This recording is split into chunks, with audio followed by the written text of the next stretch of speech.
తాకట్లో ఉన్న బంగారాన్ని విడిపించి ఆ రోజున మార్కెట్ ధర కట్టి మిగిలిన డబ్బును మీకు అందిస్తుంది కొమ్మూరి గోల్డ్. జరుగుతుంది అని మనిషి కనుక్కున్నాడు తప్ప ఇలా జరగడాన్ని ఇలా జరగాలి అని చెప్పని మనిషి అయితే చేయలేదు కదా. ఇప్పుడు వేసవి కాలంలో చెట్లు కానీ, శీతాకాలంలో ఉండే వెదర్ కానీ, వర్షాకాలంలో ఉండే వెదర్ కానీ మనిషి క్రియేట్ చేసింది కాదు. ఇప్పుడు కూడా మీరు ఒప్పుకోరా భగవంతుడు ఉన్నాడని? మీరు అన్నదానికి మీరు అడిగిన క్వశ్చన్కి అసలు సంబంధమే లేదు. మనిషి క్రియేట్ చేయలేదు ఈ ప్రపంచాన్ని, మనిషి క్రియేట్ చేయలేదు. ఇది టీవీ డిబేట్ అనుకుందాం అండి. ఏంటండి మరి అన్నదానికి అర్థం చెప్పండి నాకు. అసలు ఈ అబ్జర్వేషన్కి దేవుడు ఉన్నాడని మీరు అంటున్నారు, ఎట్లా అంటున్నారు చెప్పండి. ఇప్పుడు అంటే ఈ ప్రపంచాన్ని మనిషి కాదు కదా క్రియేట్ చేసింది, మరి మనిషిని క్రియేట్ చేసింది ఎవరు అలా అనుకుంటే? మీరు క్రియేషన్ అన్నప్పుడు క్రియేటర్ని ఎత్తుక్కుంటారు. సరే, క్రియేటర్ ఎవరు? అసలు మనిషి ఇవాల్వ్ అయ్యాడు కదా, క్రియేట్ కాలేదు కదా. అంటే మీ పదాలకి మీరు బానిసలు అయిపోయి ఆ భావాలకి మీరు దాసోహం అన్నాక క్లియర్ థింకింగ్ అన్నది టీవీ డిబేట్ ఆపేద్దాం. I will explain. చెప్పండి. అంటే ఏంటంటే సృష్టి అని అన్నాక సృష్టికర్తని ఎత్తుక్కుంటారు, తల్లిదండ్రులు అన్నాక తల్లి తండ్రిని ఎత్తుక్కుంటారు. అంటే మీ భాషలో ఒక కాన్సెప్ట్ ఉంది, ఆ కాన్సెప్ట్ని వాడుకుని మీరు ఆ పదం యొక్క కాన్సిక్వెన్సెస్ని వెతుక్కుంటున్నారు. ఓకే, కానీ సృష్టి ఆవిర్భవించింది కదా, పుట్టలేదు కదా. సృష్టి అన్న పదం తప్పు కదా. So I will now help you revise this statement. ఈ విశ్వం యొక్క ఆవిర్భావం అనాలి, విశ్వం యొక్క సృష్టి అనకూడదు. ఎప్పుడైతే సృష్టి అంటారో మీరు సృష్టికర్తను వెతుక్కుంటారు. సో ఈ భగవంతుడు అన్న ఐడియాకి దీనికి సంబంధం లేదు. వానాకాలంలో వాన పడుతుంది అని చెప్పడానికి తెలివక్కర్లేదండి. అక్కడి నుండి తీసుకొచ్చి ఇదంతా కూడా భగవంతుడి లింక్ అయిందన్న దాంట్లో పెద్ద లాజికల్ ప్రాబ్లం ఉందండి, ఒకసారి ఆలోచించుకోండి. రైట్. బట్ మనం ఈ అబ్జర్వేషన్ ఆఫ్ ది యూనివర్స్ ఏదైతే ఉందో, ఎంతో కాలం కొన్ని వేల సంవత్సరాల పాటు మానవాళి తన మనుగడ కోసం, సర్వైవల్ కోసం ఈ అబ్జర్వేషన్ చేయటం, చేసిన అబ్జర్వేషన్ నాలెడ్జ్ని వేరే వారికి పాస్ చేయటం, ఇట్స్ ఎ గ్రాండ్ అచీవ్మెంట్ అండి.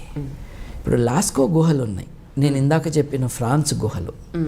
ఆ గుహల్లో ప్రతి సంవత్సరము జూన్ 1 తేదీన ఈ సూర్యకిరణాలన్నీ పోయి ఒక స్పాట్లో పడతాయి అని వాళ్ళు గమనించారండి. గమనించి అక్కడ ఒక రాయి పెట్టారండి. రాయి పెట్టినందుకు అక్కడ కిరణాలు వెళ్ళలా, కిరణాలు వెళ్తున్న చోట మీరు రాయి పెట్టారు. తేడా లేదు, చాలా తేడా. ఇది అబ్జర్వేషన్. అలా చేయటం, ఈ విషయాన్ని వేరే వారికి వాళ్ళు నాలెడ్జ్గా ఇవ్వటం 25,000 సంవత్సరాల క్రితం.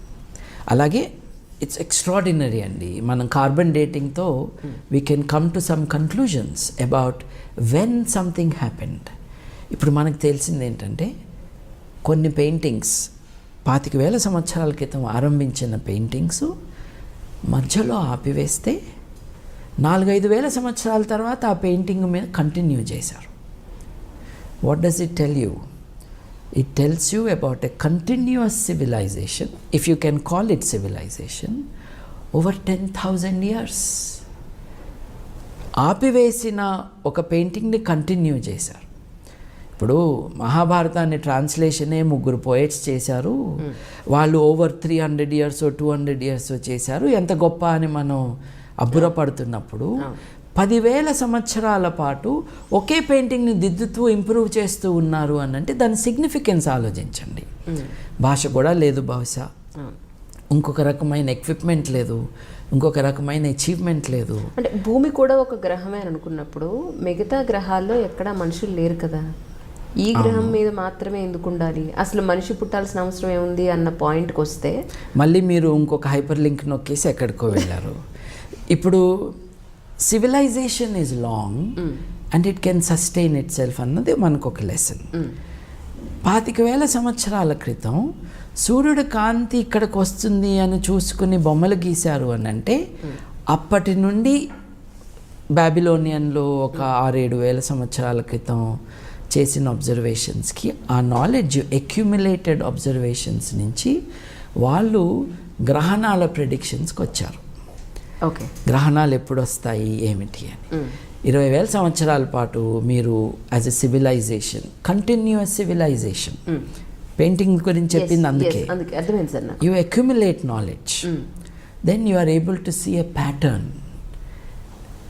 ఈ తేదీన, ఈ రోజున, ఈ టైంకి మనం అంటున్న సూర్యోదయం జరుగుతుంది, మనం అంటున్న సూర్యాస్తమం జరుగుతుంది అని మనం చెప్పగలుగుతున్నాం.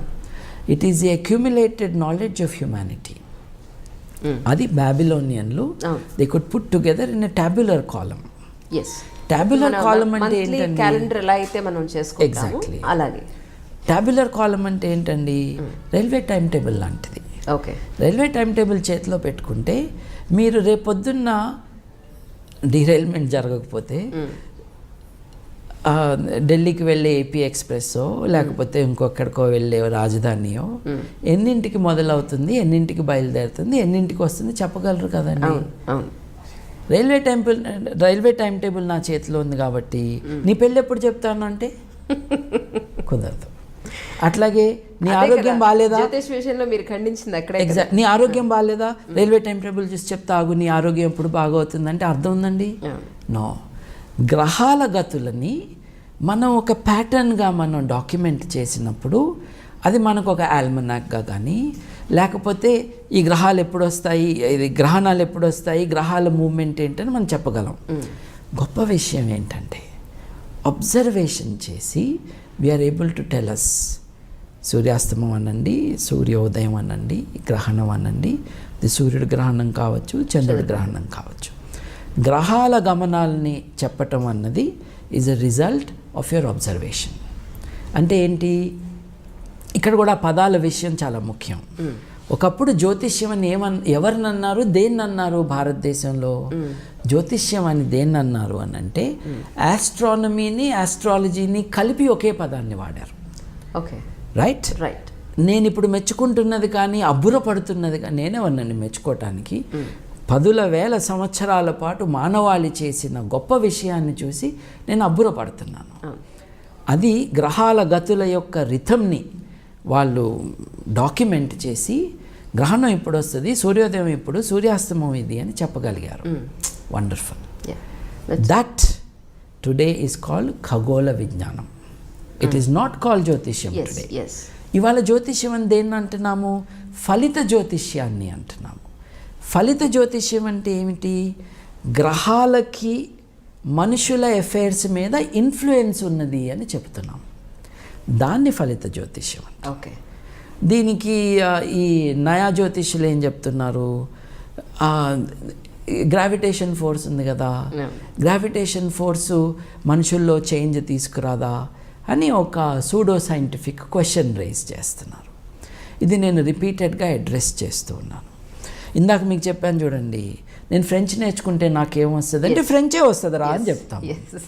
అట్లాగే గ్రావిటేషన్ ఫోర్స్ మీ మీద ఏం ఎఫెక్ట్ ఇస్తుంది? గ్రావిటేషన్ ఎఫెక్ట్ ఇస్తుంది.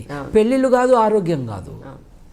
అప్పుడు ఈయన్నాడు చూడండి, ఇప్పుడు ఎక్కువ మాట్లాడట్లా, శ్రీనివాస గార్గే గారు, ఆయన నాతో ఒక దెబ్బలాట పెట్టుకున్నాడు. దెబ్బలాట పెట్టుకునే ముందు గ్రీన్ రూమ్లో, అంటే మనం అంతా జిడ్డు మొకాలం కదా, కొంచెం ఏదో పౌడర్లు వేస్తున్నారు. ఈ పౌడర్లు వేస్తా ఉంటే ఆయన అక్కడ నుంచుని ఏమనుకున్నావు, నేను గాజులు తొడుక్కున్నాను అనుకున్నావా అన్నాడు. నేను అన్నాను, గాజులు తొడుక్కుంటే తప్పేంటండి, ఈ దేశంలో దాదాపు సగం మంది గాజులు వేసుకుంటారు కదా, మీకేంటి ఇబ్బంది అన్న అంటే ఆయన కొంచెం అవాక్కయ్యాడు అనమాట. It tells you something. గాజులు వేసుకున్న వాళ్ళు పవర్ఫుల్ కాదు అని వాళ్ళ మైండ్లో ఉంది. ఆడవారి పట్ల ఉన్న చులకన భావం ఇక్కడ కూడా బయటపడింది.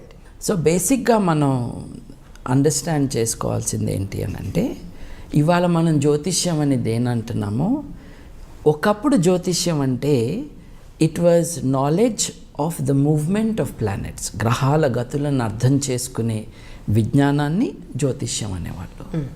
దానితో పాటు ఫలిత జ్యోతిష్యం కూడా ఉండేది. ఇవాళ దే హ్యావ్ స్ప్లిట్. గ్రహాల గతుల జ్ఞానాన్ని ఖగోళ విజ్ఞానం అంటున్నాము.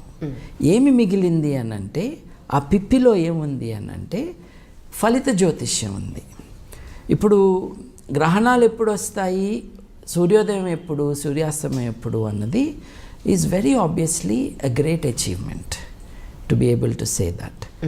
బట్ గ్రహాల కారణంగా గ్రహాల ఇన్ఫ్లుయెన్సు మనుషుల హ్యూమన్ అఫైర్స్ మీద ఉంటుంది.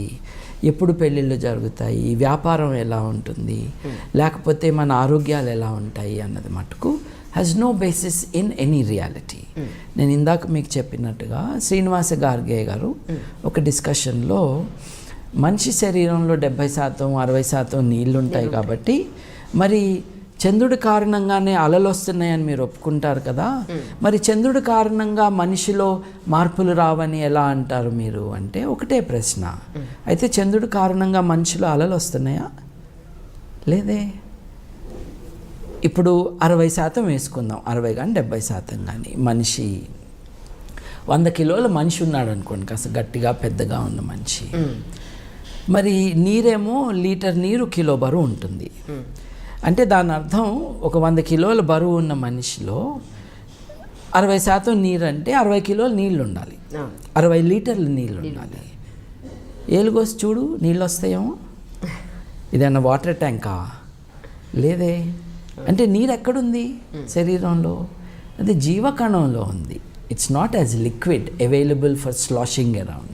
ఇది వాటర్ ట్యాంక్ కాదు. రక్తం ఒక 4 లీటర్లు రక్తం అనుకుందాము, కొంచెం ఎక్కువ కొంచెం తక్కువ అంత ఉంటుంది. విసర్జితం కానీ మూత్రం ఉంటుంది, అది ఎంత ఉంటుంది? లీటర్లు ఉండదు కదా. సో మీరు మొత్తం 5-6 లీటర్ల లిక్విడ్ గురించి మాట్లాడుతున్నారు శరీరం.